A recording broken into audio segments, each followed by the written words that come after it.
All right, and we're live. All right. Welcome, everyone. Thanks for joining us for another Saturday morning science session with the MSU Science Festival. I'm Katherine Hagman, and I'm joined by Roxanne Troon with the Science Festival as well. And today we're also joined by Tom Kunzelman from Spring Arbor University. Welcome. Hi. So, yeah, let's just jump right in. Before we start, do you want to introduce yourself and tell us a little bit about what you study and what your role is at Spring Arbor, and a little bit about what we'll be talking about today? Sure. My name's Tom Kunzelman. This is my son, Jacob Kunzelman. I teach chemistry at Spring Arbor University. And today I'm going to be sharing some experiments with you on Diet Coke and Mentos, one of my favorite experiments to do. And Jake's going to be assisting me with a lot of the experiments. So let's start. Let's just jump right in and do the reaction. In my house, of course, I'm not going to do it, the regular way. What I do is I use something I like to call a Coke collector or a geyser guide. And I'll show you how you can make this at home with adult help. So I just take this little geyser guide and I place it on top of the bottle. And I use this to get a consistent drop of the Mentos into the bottle. And I'm going to just drop it in there. Let's see what happens. Look at that. We can run it right in the home. And I can actually read on here how much foam was produced. It looks like it got up to this number here, which is 600. And the measurements here are milliliters. So 600 milliliters of foam maximum was produced in this particular reaction. And I encourage you while you're watching this the show to go ahead and write some measurements down. We just made a measurement. I ran the reaction. We saw that we got 600 milliliters of foam produced when dropping one Mentos candy into a Diet Coke. And that might be useful to have that written down, because I might forget. I might have to ask. Maybe I should have you write it down, Jake. Here, I'm going to have you go ahead and clean that up for me. So what's going on here? Why do we get foam when we drop a Mentos candy into a Diet Coke? Well, to understand this, we first have to understand what soda is, what soda pop is. How do they make these things? Why is it fizzy? And I have this over here that's going to help us understand this. You might have one of these in your home. It's a carbonator. If I push on this top, ooh, I heard some wind come out of there. You hear that blowing on my hand? What this thing does, it's got a tank in it, and the tank has carbon dioxide gas. Here, I'll push on this lid here. You hear it letting the gas out? So when I take a bottle of water, it's just regular old water, and I place it in here, and I pump on the top. Look at that. I can see the carbon dioxide going into the water. That's kind of interesting. Let me bring this over here to the screen or the camera so you can see it. And see the carbon dioxide, it gets trapped in the water. We chemists, we like to say it gets dissolved in the water. And as long as I keep this sealed, the carbon dioxide is going to remain trapped in the water. But watch what happens if I break the seal. Oh, I see some bubbles coming out anyways, because this isn't a perfect seal. But watch what happens when I break the seal. Does it look like it came out a little quicker? Maybe a little quicker? Oh, there it goes. It's really starting to go now. Maybe it'll work better if I stand in front of it. You might be able to see the bubbles a little bit better. Now, fortunately, all of those bubbles aren't coming out at the same time. If all the carbon dioxide comes out at the same time, it'd be a mess, and I wouldn't be able to enjoy a soda pop or a carbonated beverage. But watch what happens when I drop a Mentos candy in. Woo, look at that. That sped up like crazy. Those bubbles are coming out very, very quickly. So we see that adding a Mentos candy to this here causes carbon dioxide to come out a lot more quickly. And we're gonna use different words to describe this type of water that has carbon dioxide dissolved into it. Sometimes people will call that seltzer water, and sometimes people will call it carbonated water. So those are two different ways that we can use to describe just plain old carbon dioxide and water. Sometimes we'll call that seltzer water, and sometimes we'll call it carbonated water. I want to go over here to my screen here. I want to show you a couple slides that might help you understand a little bit of what I'm talking about better. Go ahead and switch that over, James. Let me get my glasses so I can see. Thank you, sir. Yes, sir. So let's go to this slide here. And we want to understand that pop has carbon dioxide dissolved in it, and water with dissolved carbon dioxide in it is called carbonated water or seltzer water. And we can see that Mentos helps the carbon dioxide to escape from the soda quickly. This is a video I took of a slow motion video of a Mentos candy being dropped into some carbonated water. And down below in the red, for those of you who have had a chemistry class, you're going to recognize that chemical equation. And that chemical equation represents what's going on. It's saying dissolved carbon dioxide in the water goes to carbon dioxide gas. And what's interesting about this is the reason why this happens is because Mentos candies, they have all these little tiny pits and pockets in the candy. You can't see them because they're really small. And what you're looking on the square on the left, that is a magnification of the surface of a Mentos candy that's been magnified 1,000 times. And it looks kind of rough. Now the square on the right, that is the image, the same, it's actually the same spot, but in this case, the magnification is 10,000 times. So if we look there, we see a bunch of little pits and pockets on the surface of the Mentos candies. And those pits and pockets, we call them nucleation sites. You can think of them as birth places for bubbles. That's where the bubbles are birthed. And it's interesting, what happens is when you drop a Mentos candy into water, those little pits and pockets, there's air trapped in there. And so the carbon dioxide is able to get into the air that's already trapped in there, and that helps the gas to come out very, very quickly. All right, well, we'll go back to doing some experiments here. Let's do some more experiments. In this case, I dropped the Mentos candy into just plain old carbonated water, just seltzer water. And I can buy some of this at the store. Seltzer water.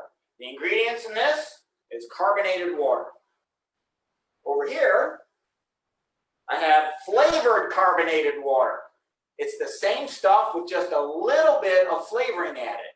Now I've removed the labels from another pair, and what I want to do is I want to shake the bottle of seltzer water. Jake, let's have you do that in front of the camera there.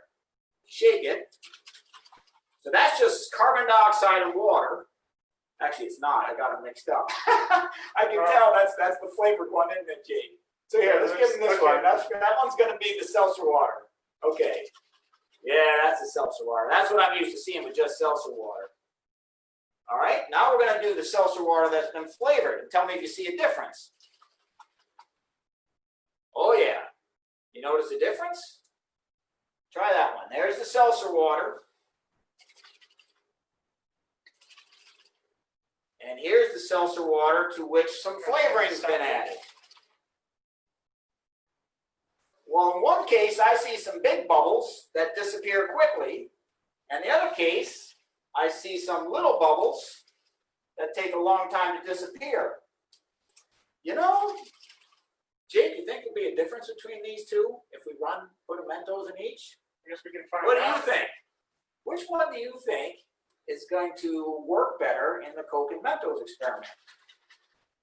The one that produces large bubbles that disappear quickly, or the one that produces tiny bubbles that takes a long time to dissipate? Let's find out. Let's find out. All right, what are we going to use? Let's use one of these. Let's use the smaller ones. Yeah. Why don't you open this one? Okay. Put that on top. This one? Yep. And I'll open this one.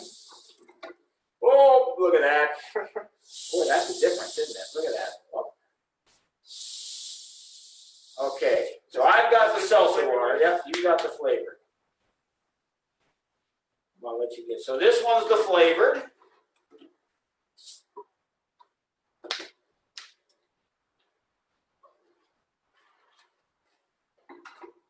Are we ready? All right, flavored first.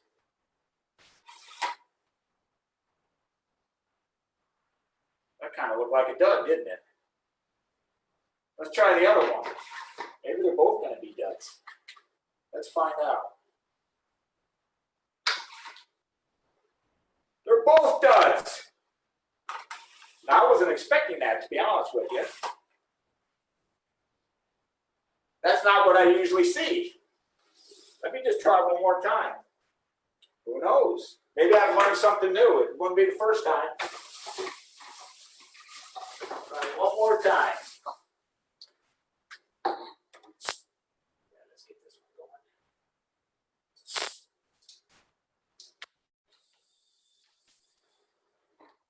Maybe that one was too old. We should talk about that. Yeah, I'll bet it was. You just check the expiration date on that one.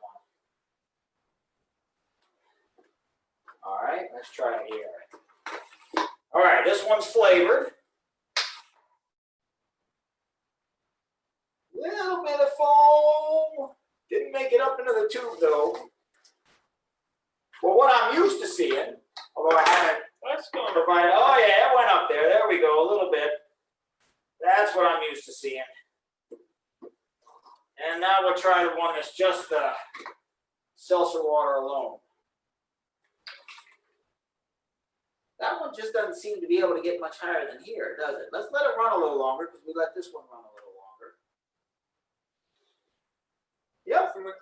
So we see that by adding additives, beverage additives, to the carbonated water, it makes the fountain work a little better. And we've run a lot of experiments with this, and we've noticed that when you add certain materials, when you dissolve certain materials into the carbonated water, then the experiment tends to work a little better. Okay, let's do this one. Let's do Coke versus Diet Coke. Differences between these two. I'll let you get those ready. I'll have you go go empty those. Hey, Tom, while you're setting up, we did have a question come in. Sure. They want to know if other candies have pits and pockets, would it work the same as Mentos? And then as a follow-up, they want to know, how about a pumice stone?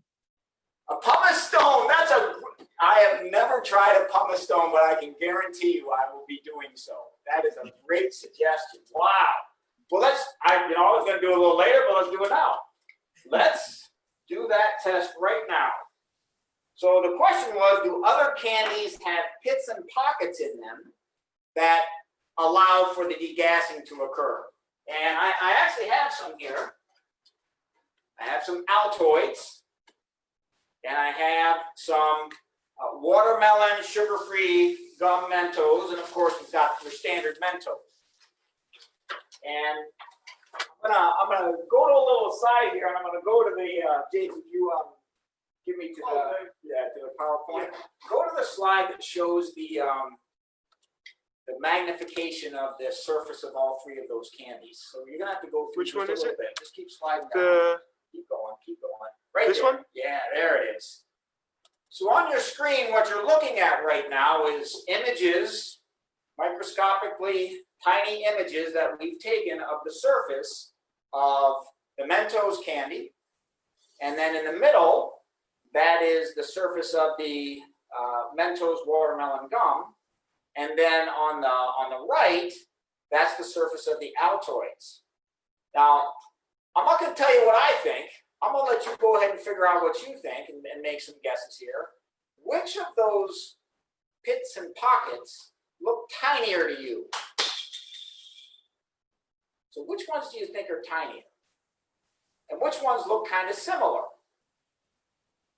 And so when you kind of got your idea in your head, let's go back and let's run the experiment. So I'm going to drop a Mentos candy. I'm going to drop a Mentos candy into a regular Diet Coke, and then we'll do the same with the other two. So yeah, we'll go back to a regular screen here. Oh, yes, Jake. Thank you, sir. All right, let's see. Now, before I do this, I have to explain something here because it's going to look a little goofy. I've super glued the candies to a marble, and there's a reason why I have to do this. So I super glued, this is the Mentos watermelon gum, and then this is I super glued the Mentos to a marble.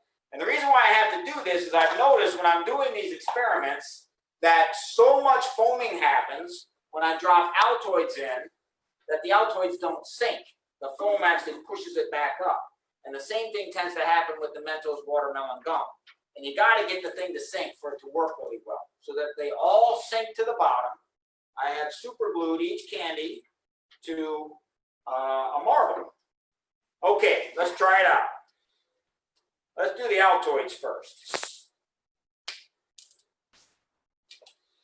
And I'll tell you what I think now that I'm doing the experiment. You don't have to agree with me. You don't have to agree with me. I'm just telling you what I think. When I look at the surface of these with a that powerful microscope, it looks like the pits and pockets in an Altoids, they look kind of big. So it's like not a whole lot of air can get trapped in there.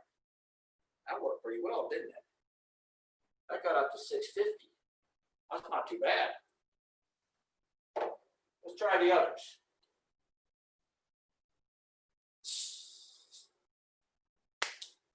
This will be let's do the watermelon gum. All right. Give it a shot here.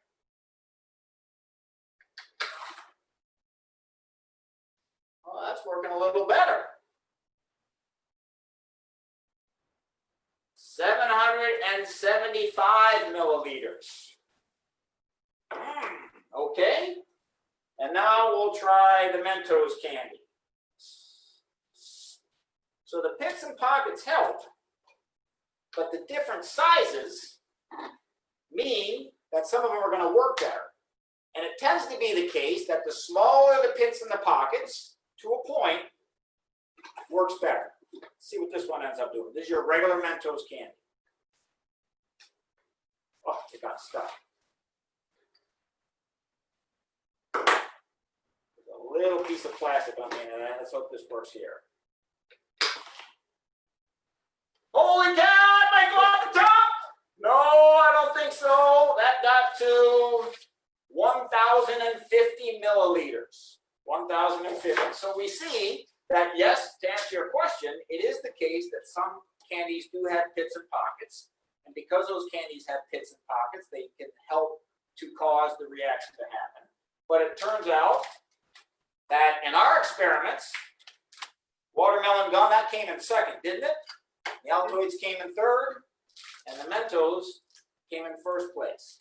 Now, this is a little surprising to me. I've actually run this experiment a whole lot of times, and these two, the Mentos and the Mentos watermelon gum, they tend to be about the same. They tend to work about the same, whereas the Altoids, those tend not to work as well. I don't know what went on here. That actually worked quite a bit better than I'm used to seeing.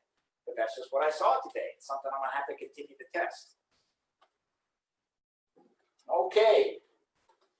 What else? We were going to try Coke versus Diet Coke, weren't we? Let's do that. Let's do that. Let's do Coke versus Diet Coke. Because a lot of people have a question, what soda works the best? It's a great question. We've run lots of experiments trying to figure this out. By the way, when you do these experiments, when you do these experiments, you got to make sure that the expiration dates on the bottles are the same. So I made sure, I think all these expire on July 6th. I'll make sure of that. Yep, July 6th. July 6th. I wasn't too careful about that with the other test. That may have caused some problems. But nevertheless, we're going to do a Coke versus a Diet Coke. I got some bottles here. These should work. My testers. Okay. Oh, we'll do our Diet Coke first.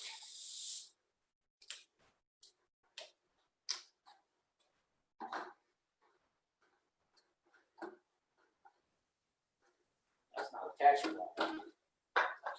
Oh, I got to do the same size bottle. You got those ready, Jake? Yeah, here. Thank you, sir. Just We're one. going to need a real hand for Jake when we're done here. That guy's working hard. Yeah, I'll use that one too. Thank you. Here we go. Diet Coke. 1 Mentos candy. Let's let her rip.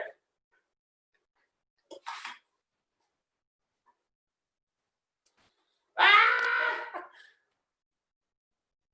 That went 975 milliliters.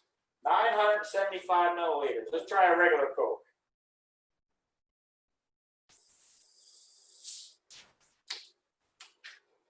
Regular Coca-Cola. What do you think? Is it going to go more? Going to go higher? Or is it going to be lower? Or is it going to be the same? Let's find out. All right, here we go. Regular Coke. Ah, doesn't work as well. I'm seeing about 450 milliliters, about 425, somewhere in there. Doesn't work as well. What's going on? Let's go over here to the screen. Have you get those ready to go again? Yep. Thank you, sir. Let's back it up here a bit. Let's look at this slide here. Which soda works the best? Okay, so I want you to look to the very left of the solid black line that's running up and down. That shows you about how high just regular old seltzer water goes when we run these tests many, many, many times. And then in between the black line and the red line that's running up and down, all of those are sugared sodas. All of those are sugared sodas. And then to the right of the red line, all of those are diet sodas. They don't have any sugar in them. Do you see a difference?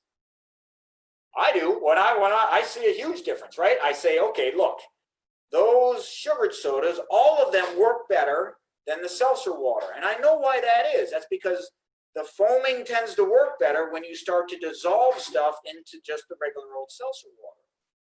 But then I see a difference between the diet sodas and the sugared sodas. What could that be?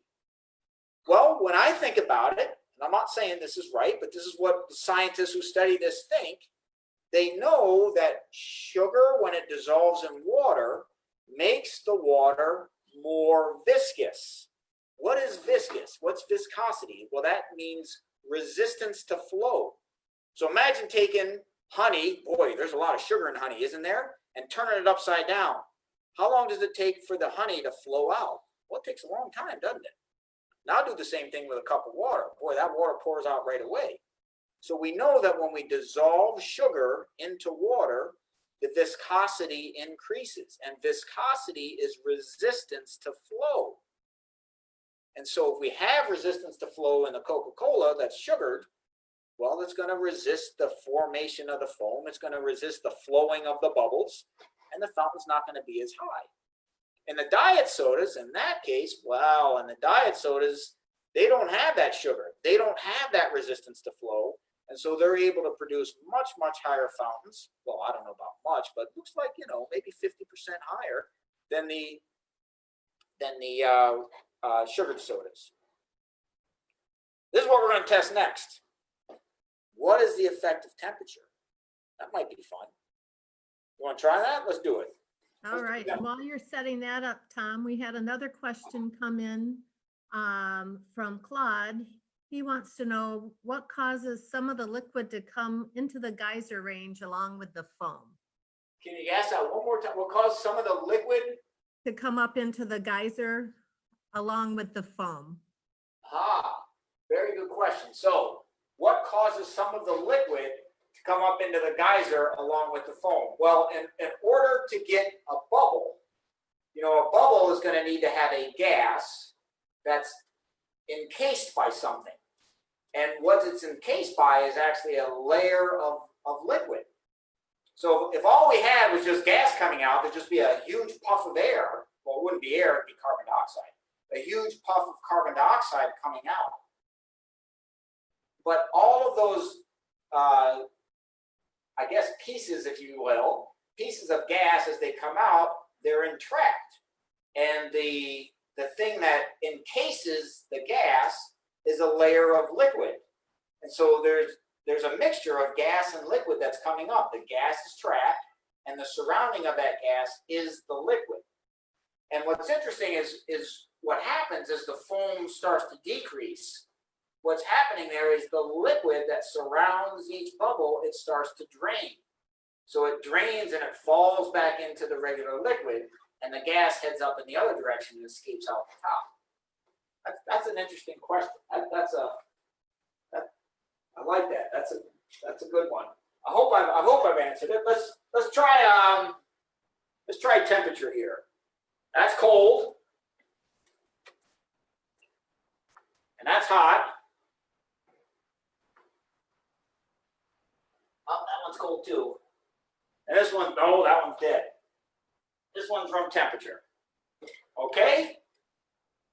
Let's measure the actual temperature of these. And I'm going to measure these in Celsius. I'm going to measure in degrees Celsius. So that's 9 degrees Celsius. You want to know what that is in Fahrenheit? That's about 48 degrees Fahrenheit.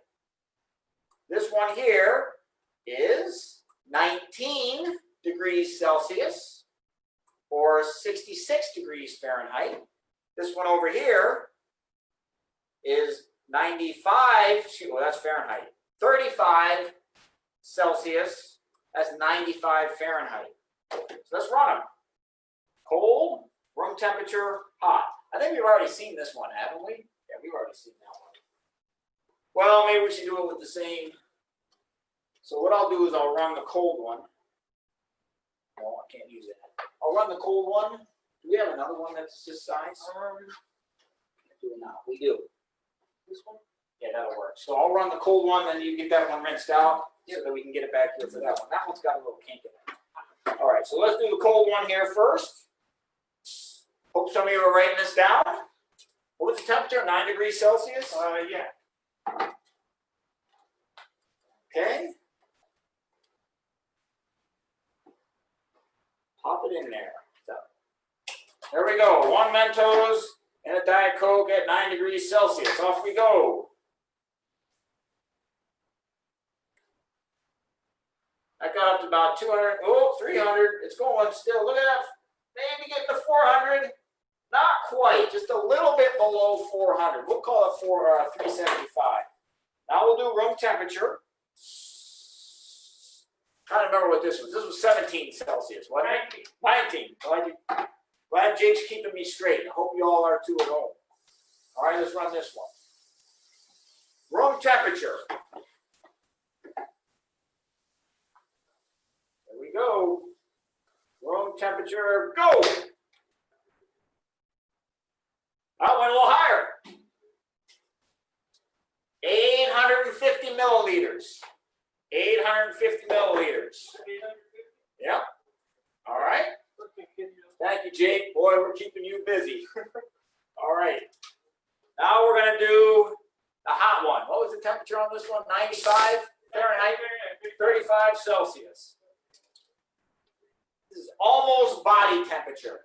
Body temperature is 98.6 Fahrenheit, 37 Celsius. Let's see what this one is.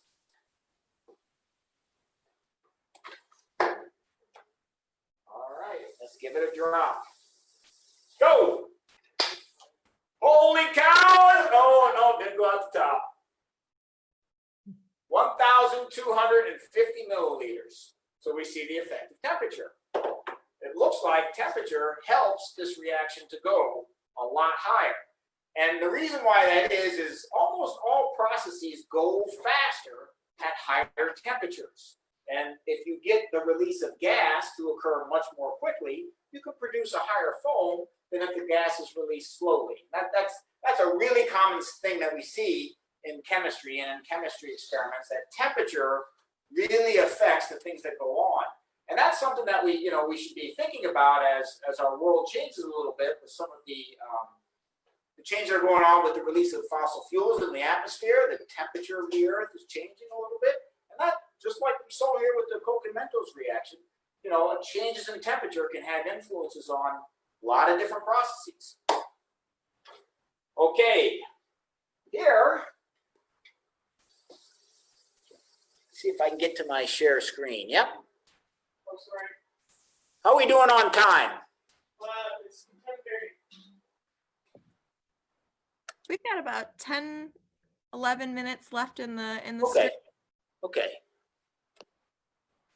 Let's move on. Here I'm just going to describe some I got to tell you, these are some of the most favorite experiments I've ever done. Okay. Before I run this, hold on, let's back it up here. Before I run this, for my Father's Day present last year, my family told me that when we went out west, that they were going to allow me to run this experiment at different elevations. That's right. So we went to Death Valley, which is below sea level, and we also climbed to the top of a mountain. We got to almost 11,000 feet.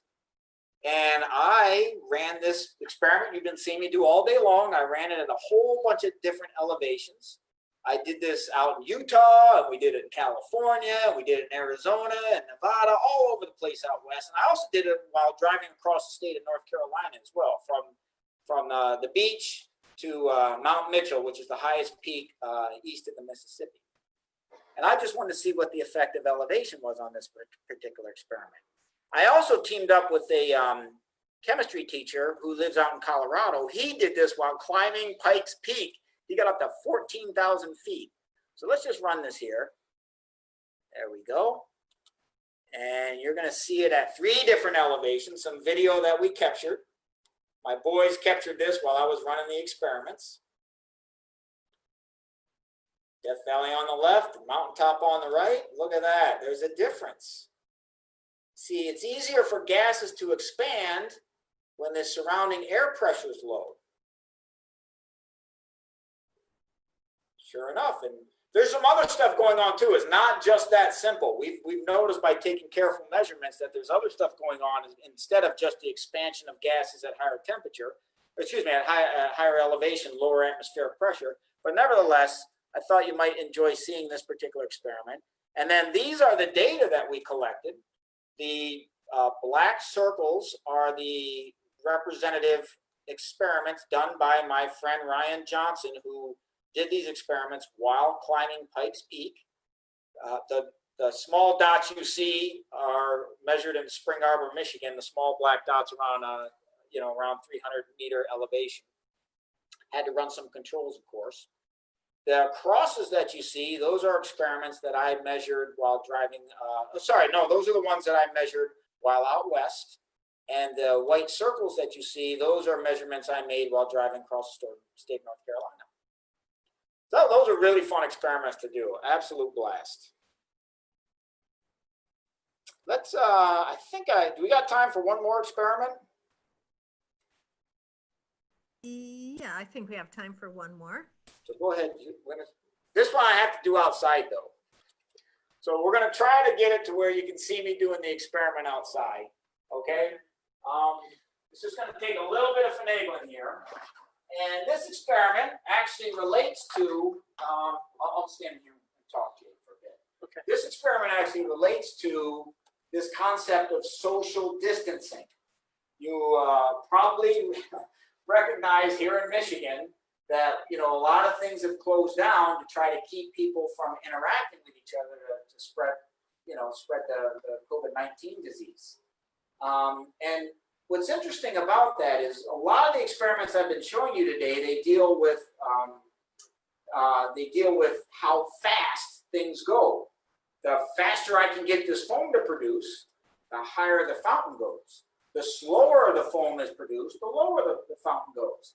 And this is really similar to what's going on with why we're trying to stay away from each other, so that we don't spread the virus so fast. And let me explain a little bit about what I mean here. If the virus spreads too fast, you'll get too many sick people too quickly.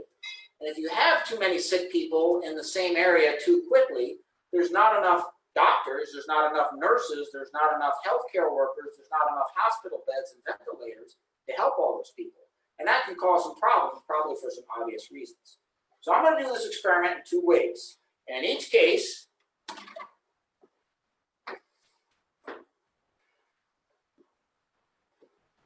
we're going to do it with 2 liters. And the carbon dioxide that escapes, that's going to sort of represent the virus that causes foam. And the foam is going to represent sick people.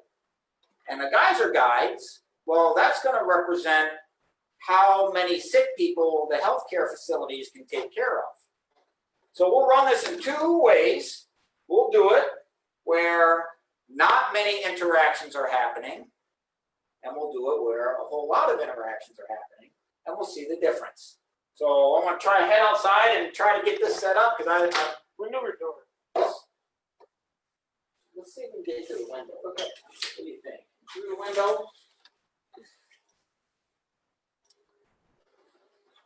Okay. Yeah, that looks clear, That I looks think. good. Can y'all see? All right. And I'll need you to throw out one of those tubes for me. Okay.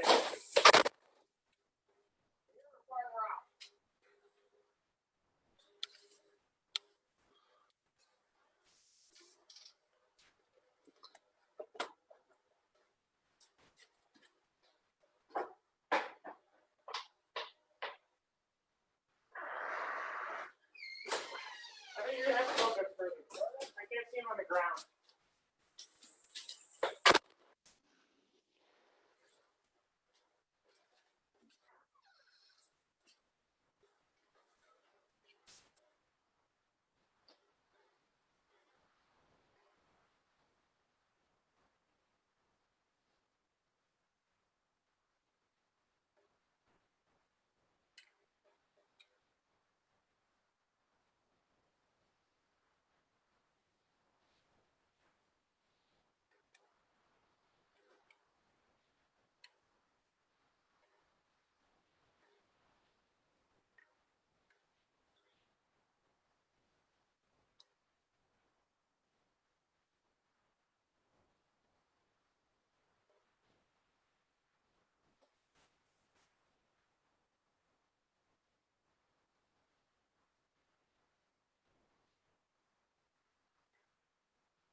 Okay, so I think.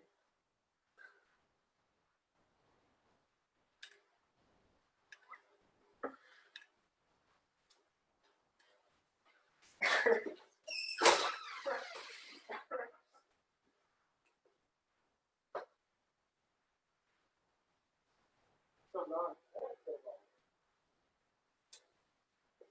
One thing you might notice while it's still going is see the one where the foam is contained by the geyser guide. In that case, it looks like it's taking a little longer, isn't it? And that's something that we're going to have to remember, as frustrating as it is, that when you're trying to control the spread of an outbreak, unfortunately, it takes a lot longer. And if the outbreak happens very quickly, it's over fast, but I think you can see there's going to be some problems associated with that. And so this, while obviously there's a lot involved in this, and there's, economic hardship and all sorts of very, very bad problems, in my mind, there's really no right answer with how to deal with this, but I'm hopeful that we can at least understand each other, and we can try to help each other through, this virus mess that we're in. I hope economically and healthcare wise, we can find some sort of compromise to get through this thing. So anyway, I'll get off my soapbox. And maybe take questions. Are we good? We did have a couple of questions come in.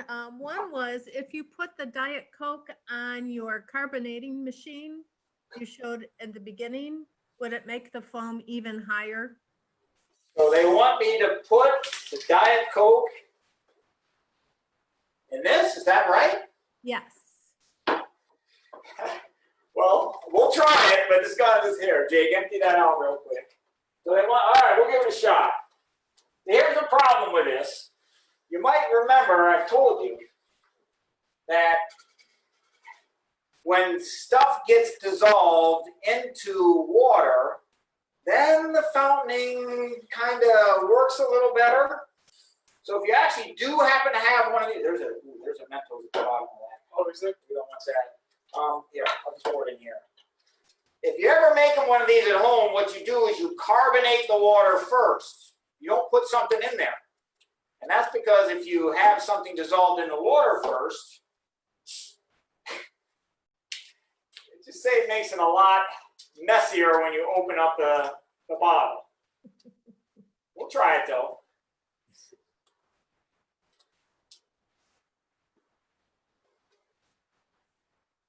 There's already a lot of carbon dioxide dissolved in here. I'm not sure what's going to happen. And I've done this enough to know that when there's stuff dissolved in water, if I open it up quickly, it makes a mess. So I am going to open it quite slowly to try to avoid that.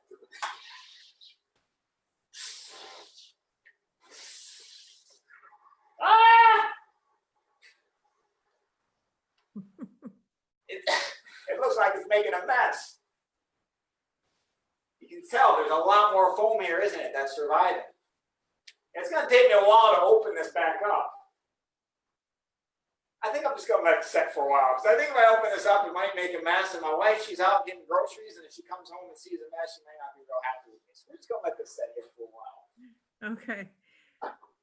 And then one last question. I think we're a little over time, but we'll ask this one. Is there any way to perform this experiment in a vacuum? And what would it look like? Boy, I'd love to try that. What I'd really like to be able to do is to be able to get up in an airplane, you know, a real high altitude airplane, and try that. I'd be a little concerned in a vacuum, because in a vacuum, if it's a really good vacuum, you know, water boils in a vacuum. And it's also the case that when you put carbonated beverages in a vacuum, the gas starts to escape really, really easily. And so I imagine if I tried it in a vacuum, let's just imagine we could do it. I'm just guessing here, but I'm going to open up that bottle of CO2, of Diet Coke. I'm going to do that in a vacuum. I've got two problems. The CO2 that causes the foaming is going to come out quickly, and the water might boil. So I might open that thing up and just have a mess right away without even needing to put a Mentos in there. But I'd love to try it. I just don't know. Great question. Awesome. Well, I think we're out of time. This video will be up on our Facebook page. If people came in late or want to see the whole range of experiments, look for it on our Facebook page. And thanks to Tom and Jacob for a wonderful chemistry lesson on Diet Coke and Mentos. Can we get a big hand for Jake? I mean, holy cow, he was a big help. Couldn't have done it without him. Awesome. All right. Thanks again, Tom. Thanks. Yep, take care.